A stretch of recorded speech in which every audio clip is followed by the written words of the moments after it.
India's got latent एक ऐसा show जिसकी शुरुआत तो हुई थी इंडिया के अंडररेटेड टैलेंट को स्टेज देने के लिए, लेकिन किसको मालूम था कि ये ऐसे डार्केस्ट शो बन के रह जाएगा। लेकिन इस शो को बंद होना चाहिए या नहीं, समय रैना को कैंसिल करो। हाँ, आ जाओ इन लोगों के बारे में जरा बात कर लेते हैं, क्योंकि आप देख रहे हैं टर्मिनाटो को। जैसे इस शो ने कंट्रोवर्सी गेन करी है, लगता है कोई नई मिठाई मार्केट में आई हो और आते के साथ लोगों ने उसका बायकॉट करना शुरू कर दिया। तो मैं बता दूं, ये मिठाई पिछले 7 महीने से बाजार में बिक रही है, लेकिन फिर एकदम ऐसा क्या हुआ कि पूरी सोसाइटी शो के खिलाफ हो गई। तो इसका श्रेय जाता है हम सब के प्यारे मिस्टर रणवीर अलावादिया को, जिनको हम सब बियर बाइसेप्स के नाम से भी जानते हैं।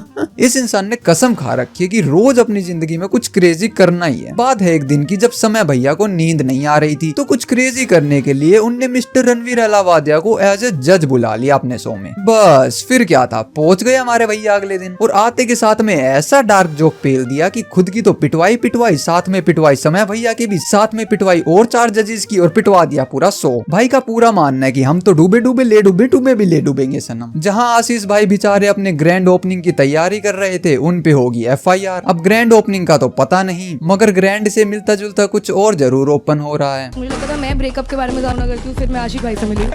मेरे ना 15 साल में 3 रिलेशन रहे, 3 साल में 15 नहीं, सो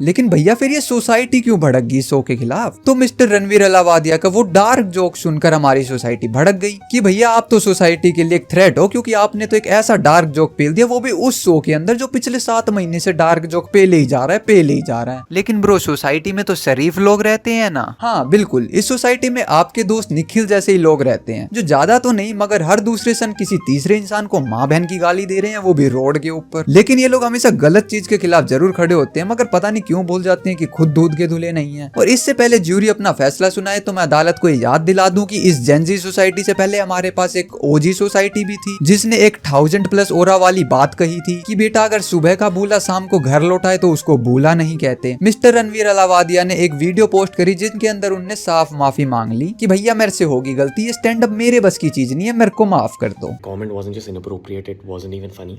Comedy is not my forte. I'm just here to say sorry. Simple, इससे ज्यादा बंदा क्या करे, हाथ ऊपर करके मुर्गा बन जाए क्लास के बाहर। माना मैंने इस देश के अंदर फ्रीडम ऑफ स्पीच है, मगर फ्रीडम ऑफ FIR थोड़ी है कि FIR पहले ही जा रहे हो। पुलिस इस चीज की इन्वेस्टिगेशन करने के लिए पहुंच गई। इन्वेस्टिगेशन, कोई मेरे को बताएगा कि तुम उस जगह पे ढूंढने भी क्या गए हो जहाँ 2 महीने पहले किसी शो की शूटिंग हुई थी। माना मैंने CID का सीजन 2 रिलीज हो गया, लेकिन इन्वेस्टिगेशन, अरे मर्डर थोड़ी हुआ है कोई। यो पाटिल यो, हाँ एक काम करो, समय रैना की मेंबरशिप लो और इंडियाज गोल्ड लेटेंट के सारे एपिसोड लपेट दो, और देखो कहाँ कहाँ डार्क जोक पेले गए हैं। मिनिस्ट्री को भी रिपोर्ट करेंगे। जस्ट किडिंग गाइस, मिनिस्ट्री को तो मैंने पहले ही रिपोर्ट कर दिया है। हाँ, ये हमारे देश का पॉलिटिकल मुद्दा बन गया है। सर वो किसी अतुल सुभाष नाम के लड़के ने उसकी जान ले ली। सर कोलकाता में एक रेप केस हुआ है सर। सर किसी यूट्यूबर ने 10 साल पुराना जोक पेल दिया। देखिए 10 साल पुराना जोक क्रैक करना एक बहुत ही ज्यादा थ्रेट हो सकता है सोसाइटी के लिए। मैं नहीं चाहूंगा मेरी सोसाइटी में ऐसे यूट्यूबर जोक्स मारे। हम इस पे इमीडिएट एक्शन लेंगे as soon as possible. Sir आप उठ ही गए हो तो 2 दिन पहले वो महाराष्ट्र में रेप केस हुआ है। क्या ब्रो, कर दी ना छोटी बात। विक्टिम 4 साल की तो थी, उस केस को तो मीडिया ने भी कवर नहीं करा, होगी लमाओ डेड। क्या इस शो को बैन होना चाहिए? इंडियाज गॉट लेटेंट एक ऐसा शो है जिसने कुछ डार्क जोक्स पेल दिए एक डार्क सोसाइटी के अंदर, लेकिन कुछ ऐसे अंडररेटेड टैलेंटेड लोगों को वो मौका दे दिया जिस मौके की वो हमेशा से तलाश कर रहे थे। आई थिंक समय रैना ने ये ठीक नहीं किया, उनको ऐसा नहीं करना चाहिए था। 2002 में एक क्रेजी फिल्म रिलीज होती है जिसके अंदर एक क्रेजी विलन एक क्रेजी सुपर हीरो को एक क्रेजी डायलॉग मारते हैं। You chose the way of the hero.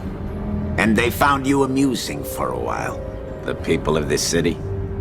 But the one thing they love more than a hero is to see a hero fail, fall, die trying. In spite of everything you've done for them, eventually they will hate you. Why bother? यहाँ अपने अपनों का भला नहीं चाहते, समय तो उनके लगते ही क्या है। मिस्टर समय रैना को मिलती है पॉपुलैरिटी जो कि सोसाइटी से देखी नहीं गई, और बस इंतजार ही कर रहे थे किसी बात का भकंदड़ बनाने के लिए, और मिस्टर रणवीर अलावादिया ने उनको दे दिया ये मौका। मेरी कोई बात बुरी लगी हो तो नीचे कमेंट कर देना और मैं उस कमेंट को डिलीट कर दूंगा। हम इतनी दूर तक आए हो तो चैनल को सब्सक्राइब करते जाना, क्योंकि मेरे को भी जाना है किसी दूसरे शो को पेलने के लिए।